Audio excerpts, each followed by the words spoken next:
مرزا غلام احمد قائدینی سن 1908 میں مرا. اس کا پہلا جانشین، پہلا کرتا دھرتا اس کی جماعت کا بنا کون؟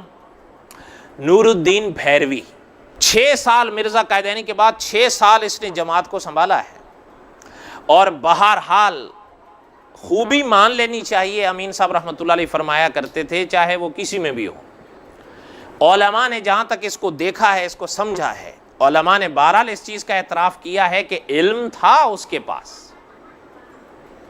اور بلکہ بعض علماء نے تو یہ تحقیق پیش کی ہے کہ کہیں کہیں جو علمی کروٹیں مرزا قائدینی نے لی ہیں نا، دراصل ان کروٹوں کے پیچھے ڈور اس کی تھی، اس کے بس کا روگ نہیں تھا. بعض اکابر کی تو تحقیق یہ ہے کہ سنانے کی بات کون سی ہے، اس کا ذکر پتہ کیا ہے؟ علماء نے ایک بڑی عجیب بات لکھی ہے، سنیے گا. یہ ابھی مرزا قائدینی کے جوڑ کے ساتھ جوڑنے سے پہلے حضرت شاہ عبد الرحیم صاحب رائے پوری رحمۃ اللہ علیہ کے پاس آیا تھا نور الدین بھیروی. حضرت شاہ عبد الرحیم صاحب رحمۃ اللہ علیہ کے پاس آیا تھا. حضرت نے صرف اس کی صورت دیکھی، حضرت شاہ عبد الرحیم رائے پوری رحمۃ اللہ علیہ نے صورت دیکھ کر حضرت نے فرمایا تھا کہ ایک وقت آئے گا کہ پنجاب میں ایک شخص نبوت کا دعویٰ کرے گا.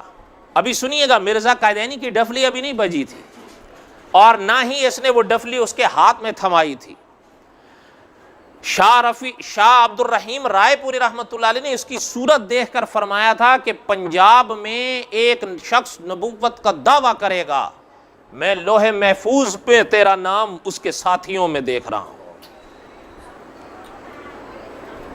اور یہ بات وہ حضرت کے منہ سے سن کر اٹھ کر چلا گیا تھا. شیخ الحدیث مولانا زکریا صاحب رحمۃ اللہ علیہ، جنہوں نے فضائل لکھی، حضرت کی ایک کتاب ہے آپ بیتی.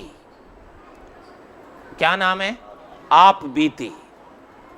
حضرت نے اس کی جلد نمبر 6 میں یہ واقعہ لکھا ہے. یہاں سے آپ اندازہ لگائیے کہ اللہ تعالیٰ نے آثار الاحسان کی کن مرحلوں پر ان کو روشن کر رکھا تھا.